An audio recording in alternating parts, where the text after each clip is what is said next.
두산 에너빌리티는 주가적인 측면에서 보면 나쁘진 않아요. 분위기가 나쁘진 않은데 요즘에 삼성전자, SK 하이닉스로 두 자릿대 상승률을 많이 보여줬었던 부분들이 있다 보니까 기대치에는 좀 충족시키지 못하는 게 아닌가라는 이야기도 나오고 있긴 하지만 대형주라고 한다면 두산 에너빌리티도 있기는 있겠지만 근데 상대적으로 우리가 얘기하고 있는 그런 종목들 소형주들에서는 요즘에 중소형주 탄력도가 좀 덜했어요.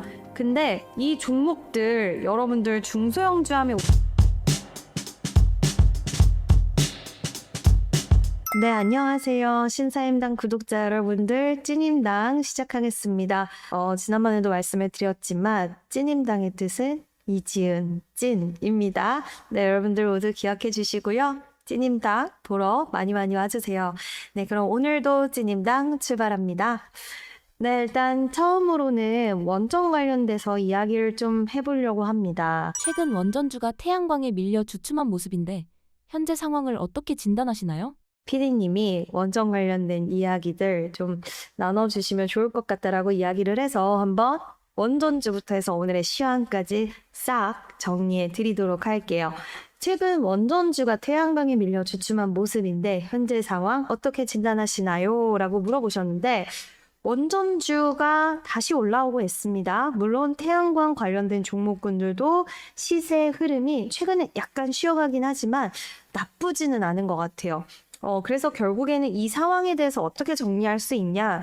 결국 에너지라는 키워드는 이번에 이란과 미국의 전쟁으로 인해서 더 중요도는 확실히 올라간 것 같습니다. 그래서 이 전쟁이라는 키워드를 갖고 있는 산업과 섹터에 대한 관심도는 시장이 좀 지속될 가능성 충분히 있다라고 보고 있고요. 그 안에서 원전 같은 경우에는 처음에 이제 지정학적 리스크가 발발되고 나서 대체 에너지 대안이라는 그 키워드가 부상했을 때 조금 약했던 이유는 태양광이 더 강했던 이유는 주가 눌림에 대한 부분들도 있을 수는 있겠지만 태양광 같은 경우에는 설치가 용이하고 보급 속도가 상당히 빠를 수가 있다라는 거죠. 원전 같은 경우에는 통상 한번 짓기 위해서는 꽤 오랜 시간이 소요가 되고 많은 인력과 자금이 투입되기 때문에 지금 당장 이 에너지 대란에 대해서 대안책이 될 수 있는 빠르게 좀 충족시켜 줄 수 있는 쪽이 태양광이다.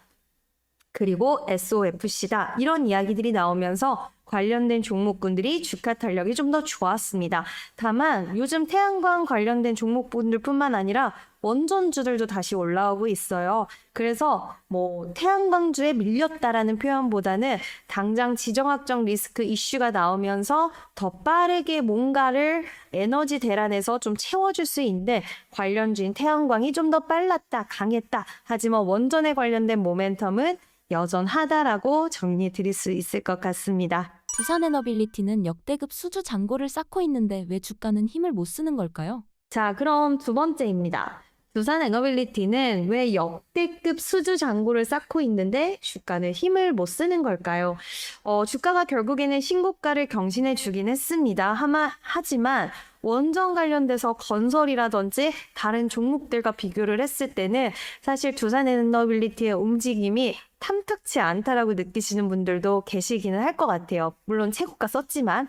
그래서 사실 이 원전주 관련돼서는 두산 에너빌리티는 그런 이야기가 많죠. 실적 대비해서 너무 기대감으로 당겨서 주가가 선반영을 했다라는 이야기가 많았습니다. 그래서 올해가 굉장히 중요할 것 같아요. 숫자로 증명을 해내야 됩니다. 이런 부분들이 증명을 해내게 된다라고 했을 때는 분명 주가는 다시 한번 힘을 받을 수가 있고요. 어느 정도 올라온 구간에서 지금 고평가에 대한 이야기가 나올 수 있을 정도의 상황이죠. 왜냐면 숫자로 실적으로 명확하게 시장을 놀래킬 만하게 보여주진 않았기 때문에 여전히 기대감이 더 있는 종목이다 보니 시장에서는 이제는 증명해내기를 기다리고 있고요. 그렇게 된다라고 했을 때는 이 주가에 대한 타당성이 발생을 할 거고 결국에 주가는 추가 상방까지도 이제 나올 수 있는 수주가 많기 때문에 기대를 할 수 있는 게 아닌가. 그래서 저는 긍정적으로 생각을 하고 있습니다. 웨스팅하우스와의 협력 관계에서 두산에너빌리티가 실제로 가져갈 파이는 어느 정도인가요? 네, 제가 요즘에 감기가 걸려가지고요. 지금 목 상태가 그렇게 좀 좋진 않을 수 있어요. 네, 얼른 건강해져서 돌아오도록 하겠습니다. 자, 그럼 웨스팅하우스와의 협력 관계에서 두산 에너빌리티가 실제로 가져갈 파이는 어느 정도인가요? 라는 부분인데, 이거 굉장히 많이 좀 궁금하신 분들 계실 것 같다라는 생각도 듭니다. 두산 에너빌리티는 이제 전년에 수립했었던 5개년, 2025년부터 9년까지, 29년까지 원자력 연평균 수주 약 4조 2천억 원이라는 그 금년 계획, 그 계획을 금년 계획에서, 그러니까 2025년에서 2029년에 이 4조 2천억 원을 금년 계획이죠. 26년에서 30년까지 에서 약 4조 9천억 원으로 높여 잡았어요. 그러니까 무슨 얘기냐면 연평균에 7천억 원 정도는 순증을 한 거죠. 굉장히 올려 잡은 거예요. 근데 어떻게 이거를 상향을 시켰냐? 그 축에는 뭐가 있느냐? 대형 원전인 AP1000 사업 확대, 그리고 SMR 시장 본격화를 이야기하고 있습니다. 미국 같은 경우에는요, 지금 원전 건설하기 위해서 정말 총력을 기울이고 있어요. 트럼프 대통령도 원전 관련돼서는 지속된 발언을 하고 있죠. 이제 우주 원자로 관련된 이야기가 나올 정도니까 이 원전에는 정말 진심이다라는 것을 알 수가 있습니다. 그래서 이렇게 기울이고는 있지만 기자재 제조라든지 시공 역량이 사실상 부재한 상태이다 보니까 누군가는 협력을 해야 돼요. 근데 이 협력에 대해서 그 대상이 우리나라일 가능성이 가장 많다라고 시장을 보는 건 가격, 납기, 우수한 인력, 이런 능력들, 이런 것들로 미루어 봤을 때는 우리나라와의 협력이 좀 불가피하다라는 평가가 많이 나오고 있고요. 웨스팅하우스가 추진 중인 곳이 많습니다. 북미, 유럽 프로젝트 이런 쪽에서 두산이 주기기 제작 스코프를 확대하게 되면 AP1000 2기당 주기기가 약 1조 9천억 원, 그리고 여기에 플러스 스팀 터빈 발전기 약 7,900억 원 수주가 나올 수도 있다라는 분석까지 나오고 있습니다. 그래서 일단 굉장히 큰 파이를 가져갈 수 있는 부분이다. 이 정도까지면 라고 볼 수가 있고요. 올해 원자력 수주 목표를 4조 9천억 원. 이잖아요. 이 중에 대형 원전 3,500억 원, SMR 1조 1,000억 원, 서비스 3,000억 원 정도로 구성이 되어 있습니다. 그만큼 수주에 대한 자신감이 꽉 차 있는 상태다라고 보시면 좋을 것 같고요.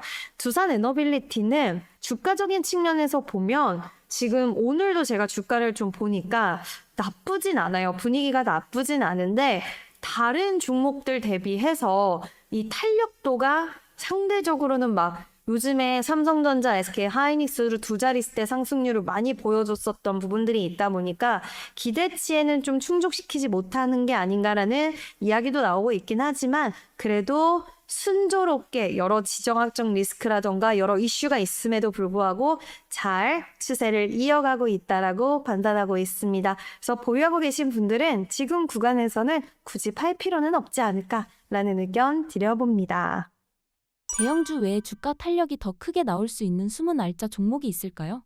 네, 다음 질문으로 넘어갈게요. 대형주 외에 주가 탄력이 더 크게 나올 수 있는 숨은 알짜 종목이 있을까요? 라고 하셨는데 사실 대형주라고 한다면 두산 에너빌리티도 있기는 있겠지만 우리가 한전 기술이라든지 한전 산업, 한전 KPS 이런 종목들 같이 볼 수가 있고 또 현대건설, 대우건설, 삼성물산, DLENC 이런 종목들도 최근에는 원전주들이 그 건설주들까지 같이 움직였어요. 물론 건설주들은 이제 재건이라는 키워드를 또 달고 올라가기도 했지만요. 근데 상대적으로 우리가 얘기하고 있는 그런 종목들, 소형주들에서는 요즘에 중소형주 탄력도가 좀 덜했어요. 근데 이 종목들, 여러분들 중소형주 하면 우리 많이 들어본 종목들 있으실 거예요. 우진, 그리고 우리기술. 사실 우리기술이 진짜 최근 원전주 시세에는 가장 강한 시세를 보였다고 해도 과언이 아닌데 우진, 우리기술, 그리고 한신기계, 에너토크, 뭐 이런 후발주, 예전에 원전주들이 강했을 때 강했던 종목군들 있잖아요. 뭐 오르비텍도 원전 해체 관련된 종목이지만 원전주 시세 나올 때 강했고요. 근데 뭐 기술적 분석을 좀 하시는 분들은 아시겠지만 이 종목군들의 패턴이요. 지금 거의 유사하게 진행이 되고 있습니다. 거의 유사한 패턴으로 종목들이 움직임이 나오고 있어요. 그래서 지금 이 종목들, 저는 대형주들이 지금 한 바퀴 확 돌았잖아요. 원전 관련돼서, 에너지 키워드 관련돼서.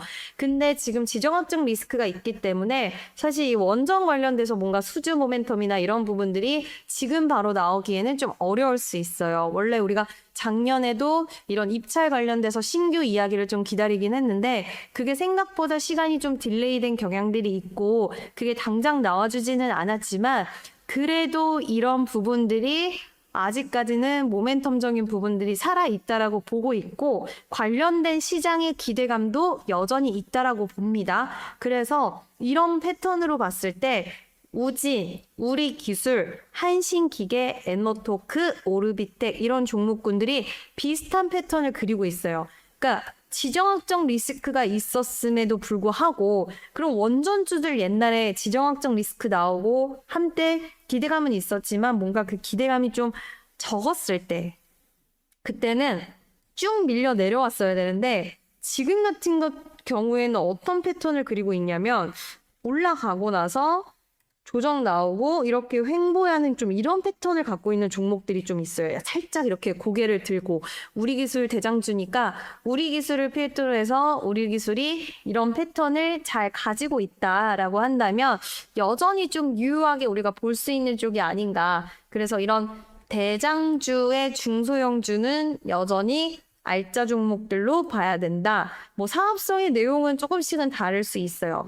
계측 장비 관련돼서도 있고 뭐 우리 기술은 SMR 관련돼서도 있고 또 여기에 플러스적으로 자회사를 통해서 방산에 대한 모멘텀도 가져가고 있고 뭐 이런 이점이 좀 있고 해체 관련된 종목이고 막 이런 부품 관련된 종목이고 이런 모멘텀이 다 조금씩은 다르지만 패턴이 비슷하게 가고 있다. 그래서 이거를 한마디로 정리하면 중소형주들도 아직은 기회가 남아있다라고 볼 수가 있을 것 같습니다. 물론 건설주들도 마찬가지예요. 요즘 좀 분위기 살짝 쉬어가고 있지만 재건 이슈로 같이 또 엮여 있기 때문에 이런 부분들 밀어봤을 때는 저는 대형 건설주들도 여전히 기회가 남아있다라고 보고 있습니다. 차세대 원전인 SMR에 대한 기대감은 주가에 언제쯤 반영될까요? 차세대 원전인 SMR에 대한 기대감 주가에 언제쯤 반영될까요? 라고 말씀해 주셨는데 사실 SMR 관련돼서 국채과제를 수행한다 뭐 이런 이슈로 인해서 우리 기술이 움직였던 부분들 그러니까 완전히 이게 주가에 기대감이 반영이 안 됐다고는 볼 수는 없어요. 된 부분은 분명히 있기는 합니다만 근데 이제 우리가 여기서 지금 좀 더 기대를 뭔가를 하는 거죠.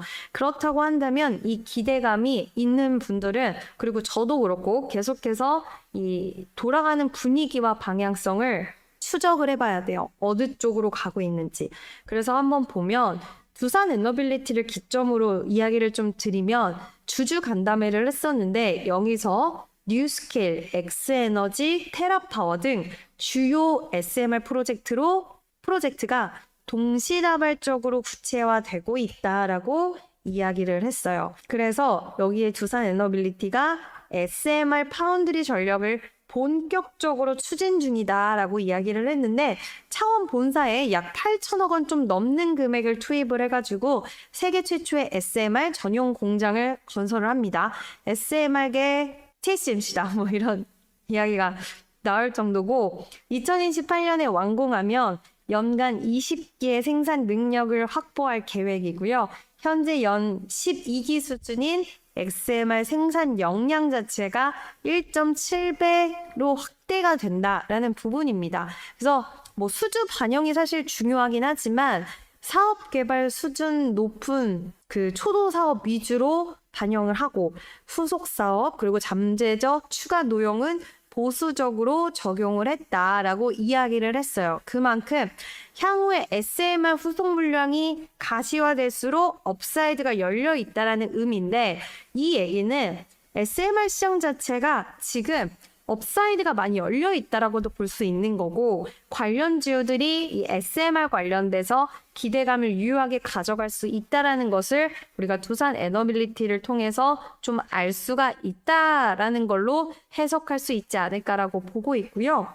우려도 많이 된다라기보다는 시간이 좀 걸린다라는 부분들, 뭐 이런 것들을 미뤄봤을 때는 그럴 수는 있겠지만, 사실 SMR 관련돼서는 이번에 트럼프 대통령이 우주 원자로 관련된 이야기를 했을 때 그때도 SMR을 언급을 했어요. 그래서 미국의 관련주들도 흐름이 굉장히 좋았던 걸로 봤을 때는 이 SMR 관련된 기대감은 충분히 있는데, 뭐 SMR 관련주라고 하기에는 원전 관련주들이 다 엮여 있다 보니까 우리가 시장에서 대형 원전, SMR, 뭐 가스 터빈 막 이렇게 같이 보다 보니까 이거에 대한 기대감만 딱 반영이 언제 되냐라고 보기에는 이 시기적인 부분들을 좀 잡기는 어렵다라고 생각해 주시면 될 것 같은데, 기대감은 여전히 ING 중이다라는 게 포인트가 될 것 같습니다. 원전주 투자 시 일반인들이 가장 조심해야 할 실수는 무엇인가요? 네, 원전주 투자 시 일반인분들이 가장 조심해야 할 실수는 무엇인가요? 라고 하셨는데, 생각보다 지금 수주에 대한 확정 부분들이 살짝 미뤄지고 있는 점들은 있는 것 같아요. 미국과 이란의 지정학적 리스크 때문에. 근데 트럼프 대통령이 지금 원전을 계속해서 건설을 속도를 붙여라 막 이야기를 하는데, 2030년까지의 원전을 건설하기 위한 그의 포부, 계획, 이런 거를 이루려면 지금 급하게 움직여야 됩니다. 시간이 그렇게 많지가 않아요. 그래서 시장은 하반기 때는 뭔가 수주에 대한 과시와 이야기가 나올 수 있다라고 보고 있는데, 우리가 지금 시장 자체가 원전주도 너무 매력적이긴 하지만 요즘에 너무 매력적인 섹터들이 또 많고, 시기적으로 기대감을 타고 가는 섹터들이 더 잘 가는 시기와 또 실적이 잘 찍히는 종목들이 가는 시기, 이런 부분들이 있어요. 그래서 조심해야 된다라는 느낌보다는 우리가 기회비용이라든지 시장의 분위기를 좀 살피는 것도 중요한데, 원전주들은 내 포트폴리오에 반드시 가져가야 될 종목이긴 하지만 비중에 대해서 늘렸다 줄였다가 좀 필요하지 않을까라고 개인적으로는 생각을 합니다. 물론 나는 중장기적으로 진짜 괄목할 만한 종목을 하나 담고 쭉 끌고 가는 전략을 좋아해 하시는 분들은 당연히 그 부분에 있어서는 뭐 이견은 없지만, 원전주 지금 당장 샀는데 반도체 SK 하이닉스 실적 발표할 때 반도체로 쑥 쏠려가.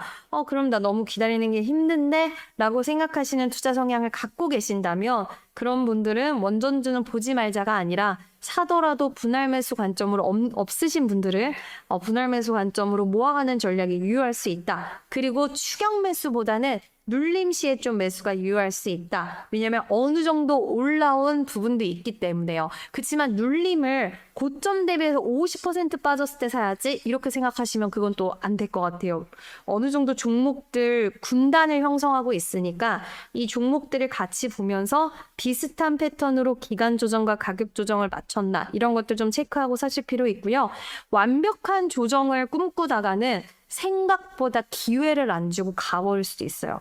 지정학적 리스크가 해소가 되면서 이쪽으로 수주 기대감이 확 붙어버린다거나, 뭐 예상외로 이번 실적에서 어떤 이야기가 나온다거나 했을 때 생각보다 속도감 높여서 가는 또 그런 부분들도 우리는 아예 배제할 수는 없기 때문에 일부라도 발은 담아놔야 된다. 다만 너무 많이 담지는 말자. 왜냐하면 조금 담았는데 가는 거는 마음 아프지만, 더 많이 담았는데 가서 너무 안타깝다, 마음 아프지만, 많이 담았는데 안 가거나 거꾸러졌을 때 그 가슴 아픈 건 훨씬 더 크다라고 생각을 하기 때문에, 이런 리스크 관리 차원에서도 그런 부분이 저는 좀 포인트가 되지 않을까라고 생각을 합니다. 1억이 있다면 두산에너빌리티 외에 투자해보면 좋을 종목은 어디인가요?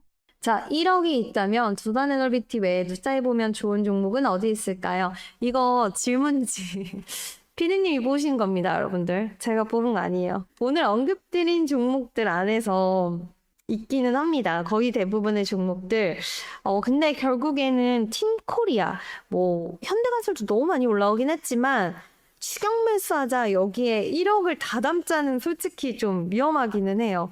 왜냐하면 너무 최근에 많이 단기적으로 올라왔기 때문에. 그래서 1억이라는 이 금액도 사실 분할 매수 관점으로 저는 보는 게 좀 유효하다라고 생각을 하고 있고요. 웬만하면 앞서서 말씀드렸던 종목군들 분할 매수하는 게 좋지 않을까라고 생각을 하고 있고, 추후에는 제가 차트를 또 보면서 같이 이야기할 수 있는 시간도 가져보도록 하겠습니다. 제가 오늘은 원전에 대한 이야기를 좀 해봤는데, 뭐 너무 구체적으로 이제 뭐 두산에너비트 중심으로 좀 이야기해 드린 것 같은데, 다음에는 또 다양한 이야기들 원전 관련돼서도 계속 업데이트 하면서 이야기 드리도록 하겠습니다. 현재 투자자들이 가장 많이 클릭하고 있는 주식 및 금융 관련 뉴스는 무엇인가요? 그리고 다음으로 한번 넘어가 보도록 할게요. 3부는 잘못된 거니까 신경 안 쓰셔도 됩니다. 네, 다음은 벤츠 이야기가 나왔습니다, 여러분들. 벤츠에서 삼성 SDI 이슈가 나왔어요. 삼성 SDI. 그러니까 우리나라 K 배터리를 30조 넘게 사들인다라는 뉴스가 나왔어요. 어제 시간에 나왔는데, 삼성 SDI는 메르세데스 벤츠와 차세대 전기차 배터리 공급을 위한 단연 계약 체결했다라고 밝혔고요. 얼마 전에 기대감 가져갈 수 있는 뉴스가 나왔는데, 이제는 그 부분이 땅땅땅 된 거죠. 네.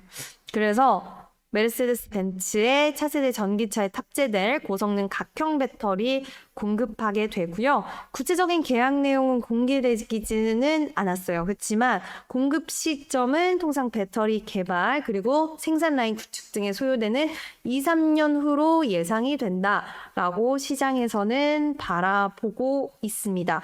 근데 이게 여기서 중요한 건 뭐냐면 단연 계약이잖아요. 그래서 공급 계약을 시장은 10조 정도 되는 규모로 보고 있어요. 그래서 꽤 큰 규모의 계약으로 보고 있는 거고, 지금 하이니켈 MCM 쪽으로 NCM 소재가 적용이 될 것이다. 시장에서는 보고 있는데, 이게 주행 거리를 극대화할 수 있고요. 또 수명도 길어요. 그래서 장점이다라고는 부분들 볼 수가 있고, 향후 출시될 중소형 전기 SUV 쿠페 모델에 탑재해서 차세대 전기차 시장 공략에 나설 계획이다라는 이야기도 나오고 있어요. 삼성전자 회장 그리고 최주선 삼성 SDI 사장이 굉장히 이렇게 노력을 많이 했다라고 하죠. 그리고 나서 이제 협력에 성과가 나왔다라는 건 부분도 시장은 좀 의미 있게 받아들이는 것 같습니다. 그리고 또 하나 있었어요. 삼성 SDI의 이슈에 이런 이슈가 있었다면 LG 엔솔도 질 수는 없습니다. LFP 배터리 공급 업체로 선정이 됐다라는 소식이 나왔는데요. 일단 지난해 12월이었어요. 지금 LG 에너지 솔루션이 공시를 통해서 벤츠와의 배터리 공급 계약이 차량용 LFP였음이 이번에 확인이 됐고요. 공급 규모가 꽤 큽니다. NCM 그리고 LFP 합쳐서 무려 25조 원에 달해요. 그래서 이 두 개를 합쳐보면 30조가 훌쩍 넘는 거고요. 지금 중국의 중국산 배터리 화재 이후에 공급망을 다변화를 하기 위해서 모색해 왔는데, 결국 벤츠가 어디를 택했다? K 배터리를 채택했다. 그래서 K 배터리 글로벌 경쟁력을 다시 한번 입증했다라는 그런 평가가 나오고요. 이렇게 되면 시장은 기대하는 거는 그거죠. 결국에는 EV, 여기에 ESS, 거기다 전고체. 근데 지금 시장은 EV 쪽은 사실상 기대를 많이 안 하고 있었는데, 이런 이슈가 나오면 당연히 EV 쪽에서도 굉장히 기분 좋은 소식들이 나와주는 거고요. EV에서도 이런 기분 좋은 소식이 나오고, 또 ESS 쪽에서 요즘 정말 핫하잖아요. 중국의 공급망을 탈피하고자 하는 북미와 유럽, 여기서 우리나라가 치고 들어간다. 삼성 SDI 같은 경우에는 일단 ESS 수주를 최근에 올해 들어서 좀 받기 시작을 했고, 그리고 사실 ESS, LFP, ESS 쪽에서는 LG 엔솔이 대장이다라는 이야기가 나오고 있는데, 뭐 이번 연도 실적에 EV 쪽을 ESS 매출이 넘을 수도 있다라는 전망이 LG 에너지 솔루션 쪽에서 나오고 있어요. 그래서 이것도 좀 기다려보는 시장의 포인트고, LNF 같은 경우에도 ESS, LFP 소재 관련된 이슈, 또 좋은 소식 전달을 해줬습니다. 양극재 관련돼서. 그래서 시장은 이제 그 공급망 다변화에 있어서 우리나라 기업들이 가져갈 수 있는 파이를 좀 기대를 많이 할 수밖에 없는 것 같아요. 그래서 2차 전지 요즘 분위기가 나쁘지 않아요. 일단 코스닥이 가는 데 있어서 2차 전지도 가야 하는데 제약바이오도 좀 올라오긴 하지만 제약바이오가 올라옴으로써 그래서 2차 전지가 빠졌느냐? 그건 또 아니었어요. 같이 나란히 가고 있고 얼마 전에 지정학적 리스크가 발발되기 전에 우리나라 코스닥 3,000 이야기까지 나왔던 상황입니다. 지금 1,000이 넘겨져 있는 상황인데 3,000 가기 위해서는 제약바이오, 2차 전지, 로봇 다 가야 되는 상황이에요. 근데 옛날 같았으면 2차 전지는 아직 멀었지라는 그런 분위기도 많이 형성이 되어 있던 상황이었지만 이제 그렇지 않다라는 거 2차 전지주들이 변모를 많이 하고 있고 삼성 SDI 물론 전고점을 생각하면 뭐 LNF 아무리 많이 올라왔다라고 해도 삼성 SDI 많이 올라왔다라고 해도 아직 갈 길은 좀 남아있는 상황이긴 합니다만 갈 길이 남아있다라고 해서 이게 가능성이 없느냐 물론 EV 침체를 벗어나기는 해야 돼요. EV 시장의 침체가 너무 아직은 남아있지만 또 지정학적 리스크가 발발되면서 이런 EV 쪽도 전기차 확대, 그러니까 전기차를 선택하는 그런 흐름들이 많아지고 있다는 이야기도 나오잖아요. 그래서 전기차 채택하는 흐름이 많아지고 있다는 이야기가 나오고 있는 만큼 이 부분에 있어서도 저는 좀 좋은 그런 성과적인 부분들을 시장은 기대할 가능성이 있다라고 생각을 합니다. 그래서 일단은 여러 가지 보기는 해야겠지만 ESS 쪽에 모멘텀을 달고 2차 전지주들이 전의 고점을 다시 경신하는 게 쉽지 않는다 하더라도 지금 분위기에서는 전의 고점까지는 아니더라도 추가 탄력은 충분히 열어 있다라고도 볼 수 있는 이야기와 스토리와 그리고 수급적인 요인들이 지속되고 있다. 그래서 2차 전지주들은 좀 긍정적으로 보셔도 좋지 않을까. 예전에 생각하면서 여러분들 막 다시 주도 섹터가 된다. 반도체보다 2차 전지다. 이건 아니에요. 지금 반도체는 실적이 나오고 있고 세계적으로 AI는 여전히 확산 국면에 있기 때문에 우리가 더 강한 섹터로 보는 거고요. 2차 전지는 그 정도는 아니지만 그래도 다시 돌아볼 시기는 맞다라고 보고 있고 보유하신 분들은 추가 탄력 대신 종목을 잘 채택을 해야 됩니다. 모든 2차 전지 종목들이 또 올라온 것은 아니에요. 근데 눈에 띄는 거는 요즘 시장에서는 또 오늘 제이오, 나노 신소재 등 CNT 도전제 쪽 그리고 실리콘 음극재 쪽 올라왔어요. 이게 뭐냐? 결국에는 배터리 시장에서의 효율 그리고 성능 이런 것들을 키워야 된다는 중요도가 다시 재부각을 받고 있는 거예요.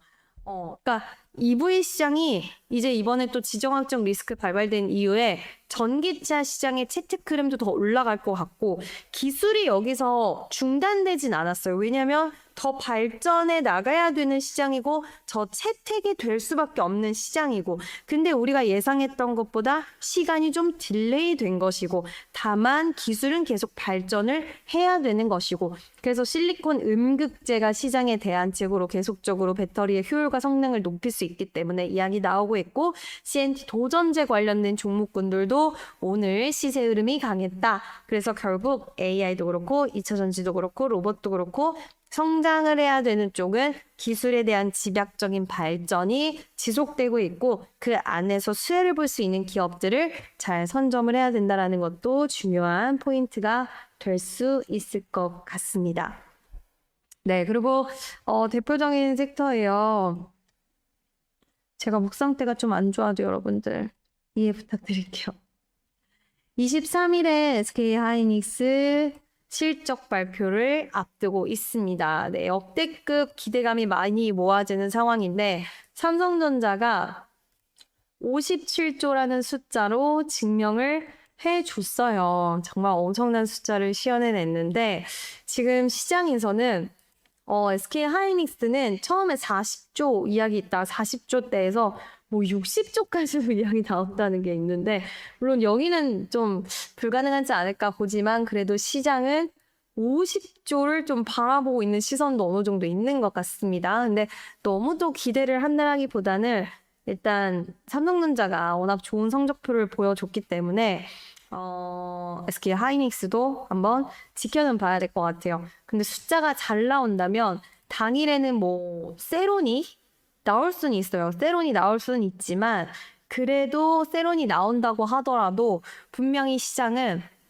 세론이지만 성장을 볼 거고 숫자를 봤을 때 이게 보통이 아닌데 분명히 이렇게 생각할 가능성이 있다. 그래서 조정 시에는 오히려 긍정적으로 볼 수 있고요. 이제 글로벌 빅테크들의 실적 발표도 있습니다. 그들의 캐펙스 투자를 확대한다는 이야기가 나온다고 하면 더욱더 쉬었다가 다시 갈 가능성도 우리는 봐야 될 것 같아요. 그래서 이번에 숫자가 좀 중요할 것 같다. 뭐 시장에서는 지금 엄청난 규모 보잖아요.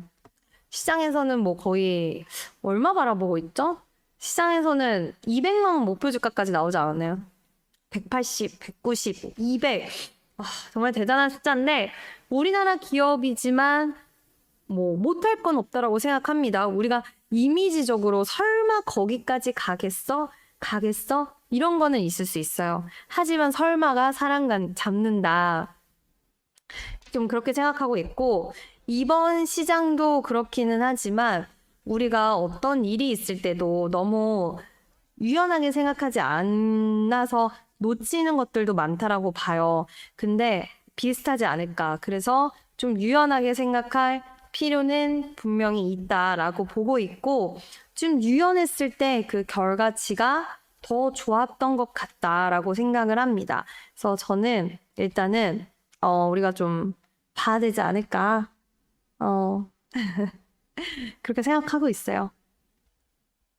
200만 원까지 뭐 180만 원까지 무조건 간다라고 생각할 것도 아니지만 좀 유연하게 열면서 무조건 안 돼가 아니라 숫자와 그리고 여러 가지 이슈들을 조합하면서 가능하다라고 한다면 가지고 갈 줄도 알아야 된다라고 좀 생각을 하고 있습니다. 그리고 이런 이슈 나왔죠. SK 하이닉스 소캠2 192GB 본격 양산이라는 이야기가 나왔는데 어저께 이 이슈로 인해서 굉장히 또 SK 하이닉스가 선전을 했어요.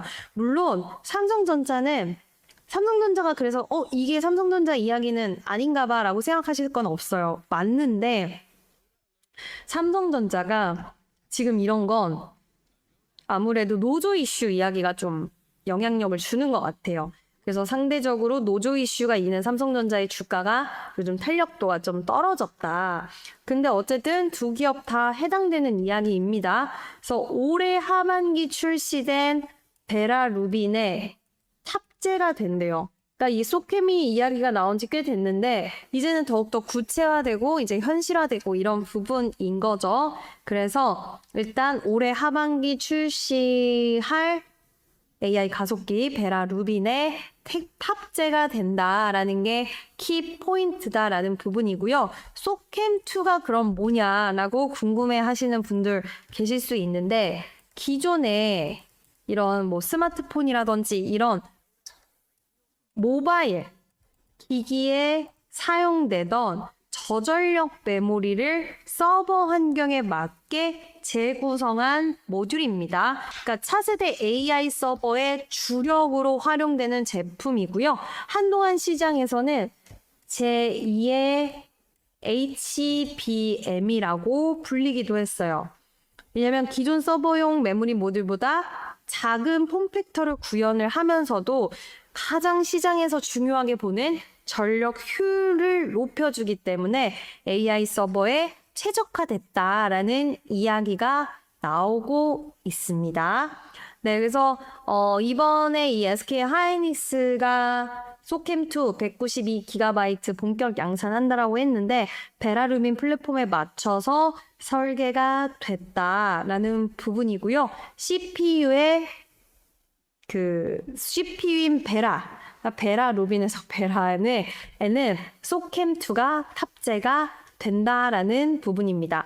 그러니까 최근에 AI 시장이 결국에는 학습에서 추론으로 넘어갔잖아요. 이 무게중심 자체가 요즘에는 예전에는 뭐 AI 학습하는 과정에서 뭐 전력 수요가 많이 들고 근데 이제 이게 아니라 추론으로 무게중심이 많이 이동을 했어요. 그러면서 메모리 병목 현상이 부각이 되고 있고 이런 병목을 소캠2가 근본적으로 좀 완화할 수 있고 시스템 처리 속도를 크게 끌어올릴 것으로 기대를 시장에서는 하고 있고요.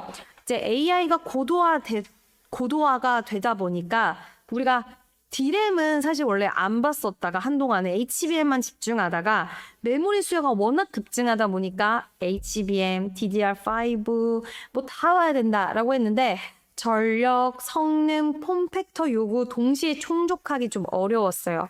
그래서 GPU 패키지에 탑재되는 HBM은 초고대역 폭을 제공하긴 하지만 고용량, 비용, 여기에 항상 문제되는 발열에 대한 그 부분에 있어서 좀 한계가 있었고 또 DDR5라든지 이런 애들은 용량 자체는 좀 크긴 커요. 하지만 대역폭, 전력 효율 이런 거에서 제약이 좀 있었는데 이 부분에 있어서 좀 이런 것들을 동시에 만족시킬 수 있다라는 이야기가 나오고 있고 중간 계층 메모리로 평가를 받고 있대요. 그래서 시장에서는 좀 보고 있고 일단 여기가 지금 또 치열해지고 있습니다. 네.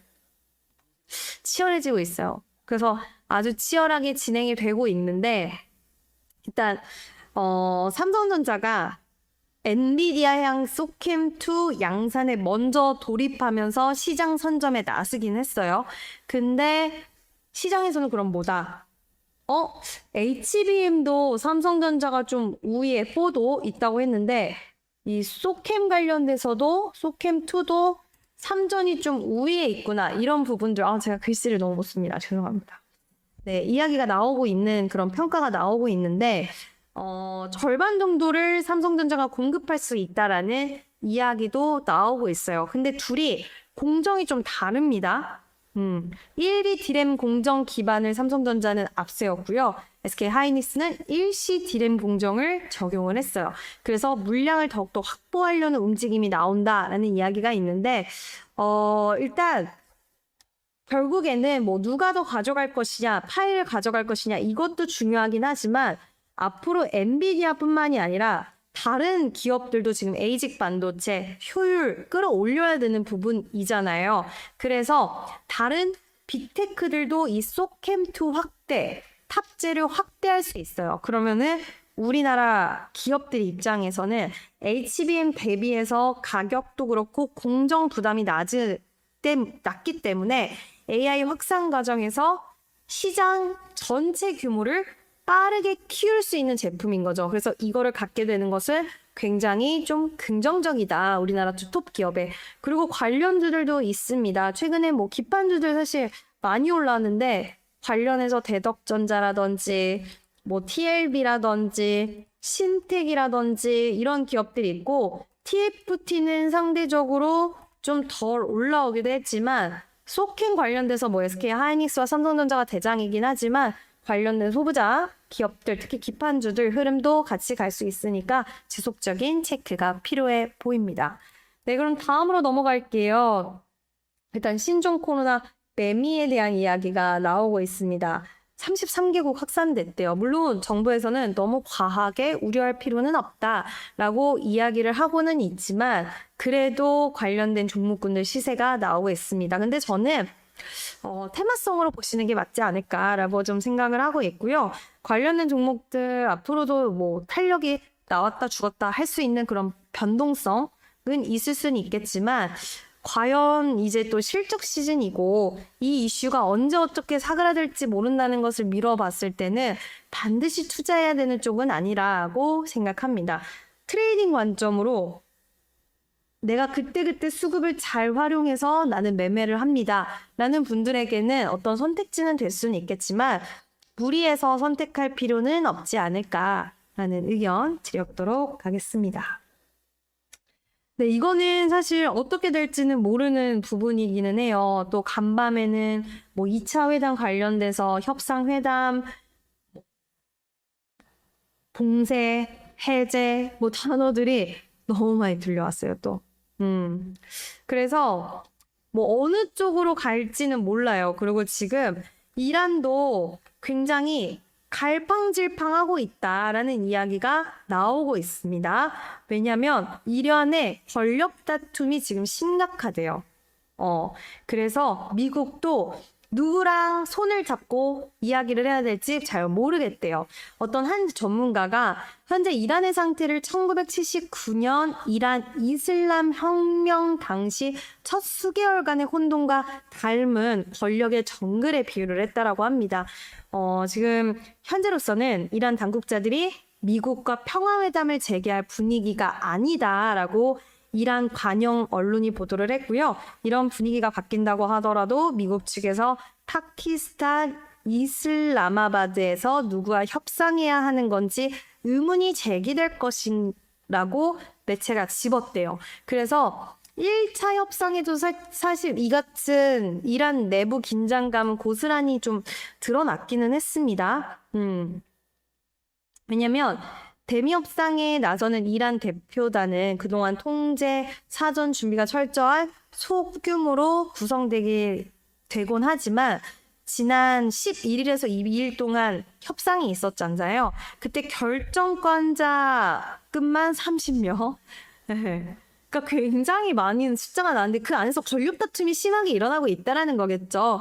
80명의 대표단이 파견이 됐대요. 소수가 아닌. 그래서 굉장히 권력 다툼이 지금 심하게 이루어지고 있다라는 이야기가 나오고 있습니다. 여기에 뭐 트럼프 대통령도 협상에 돌파구 생기면 이란 고위 지도자와 만날 의향은 있다라는 이야기를 하고 있고요. 근데 이 안에서 복잡스러움이 계속적으로 나와지고 있는 것 같습니다. 근데 또 뭐 어떤 이야기 나올지 모르고 벤스 대통령, 미 부대통령 그리고 대표단 또 몇 시간 내에 이슬라마바드에 도착 뭐 이야기도 나왔고 네 한번 또 봐야 될 것 같습니다. 자 그리고 골드만삭스 이야기를 마지막으로 좀 해보려고 해요. 굉장히 우호적인 이야기가 나왔습니다. 골드만삭스에서 지난번에는 우리나라 코스피 시장에 목표를 7,000으로 제시를 했었어요. 근데 이번에 우리나라를 바라보는 시선이 많이 바뀌었습니다. 8,000도 가능하다라고 이야기를 했는데요. 그 근거를 뭐라고 제시를 했냐? 가장 중요한 것입니다. 이익 체력 이야기를 했어요. 일단 밸류에이션에 대한 매력도가 상당히 높다라는 이야기를 했고요. 코스피 같은 경우에 진짜 매력이 있다라고 했는데 기존 7,000에서 8,000까지 꽤 많이 상향을 했고 기존의 노무라에서는 이미 8,000을 제시를 했었었죠. 근데 일단 결국에는 그 중심적에는 한국의 반도체 한반이 있고요. 그리고 산업재 전반에 펀더멘털 개선이 지속되고 있다는 것을 포인트로 했고요. 올해 코스피 이익이 전년 대비해서 약 220% 증가할 것으로 예상을 하고 있습니다. 반도체 업종의 이익 개선이 두드러진다라는 이야기 나오고 있고요. 비반도체 부분 역시도 약 48%의 견조한 성장세가 기대된다라는 이야기도 덧붙였어요. 그리고 우리나라 가장 중요하게 보고 있는 포인트는 이거 같아요. 일단은 지배구조 변화 기업의 이런 부분인데 이게 아직 시작도 안 한 거의 기업들이 초기 단계예요. 그럼 아직까지 갈 수 있는 길들이 많이 남아있다라는 거고, 그 갈 수 있는 길도로 가는 가운데 주가의 상승도 끌어줄 수가 있어요. 그리고 사실 주주환원책에 대해서도 지금 만족이 우리가 되나요? 잘 안 되잖아요. 근데 이런 만족할 수 있는 변화의 과정을 겪고 있고, 만족할 수 있는 변화의 과정을 거쳐서 진짜 만족할 수 있는 움직임이 나온다라고 한다면 분명히 우리나라 그런 기업들의 주가도 더 좋아질 수 있다라는 부분이고, 의미 있는 변화는 향후 후반부에 집중될 가능성이 좀 더 있지 않을까라고 보고 있는 그런 상황입니다. 그리고 지금 정부 정책에 대한 기대감도 여전히 남아 있어요. 요즘 지정학적 리스크가 발발이 되면서 정책에 대한 이야기가 좀 많이 주춤하긴 한 상태이긴 하지만 정책 기대감 여전히 올해도 가능합니다. 그래서 정책에 대한 부분들 아직 가능하다라는 거고, 밸류에이션으로 봤을 때도 저평가라고 보고 있어요. 이제 골드만삭스는 이번 달 하더라도 코스피 반등이 많이 나왔잖아요. 근데도 선행 PR 약 7.5배, 과거 평균 대비 여전히 저평가다라고 이야기를 하고 있고, 과거 코스피가 고점에 도달했을 때 평균 PR이 10배 수준이었다는 점을 감안했을 때는 추가적인 밸류에이션 상승 여력이 있다라고 시장에서는 바라보고 있는 그런 상황입니다. 근데 보수적인 시나리오도 이야기를 했어요. 코스피 하단을 제시를 하기는 했거든요. 근데 그 하단을 지수 몇으로 이야기를 했냐면 6,250을 하단으로 제시를 했어요. 하단으로. 근데 지금 오늘 종합주가지수 마무리가 6,219였거든요. 네. 보수적인 하단을 이야기한 것도 아직까지는 오늘 우리나라 종가 기준으로 봤을 때 더 위로 올려 잡은 거고, 일단 외국인의 또 자금 유입 여력도 남아 있다라는 거죠. 지금 우리나라 한국 비중 여전히 언더웨이트 상태다라고 이야기를 했고, 향후에 자금 유입 여력이 남아 있다라고 보고 있습니다. 근데 지난번 노무라도 그렇고 골드만삭스도 그렇고 우리나라 증시 8천을 제시하고 있는 그거를 가장 강력한 키워드로는 메모리 업황을 꼽고 있어요.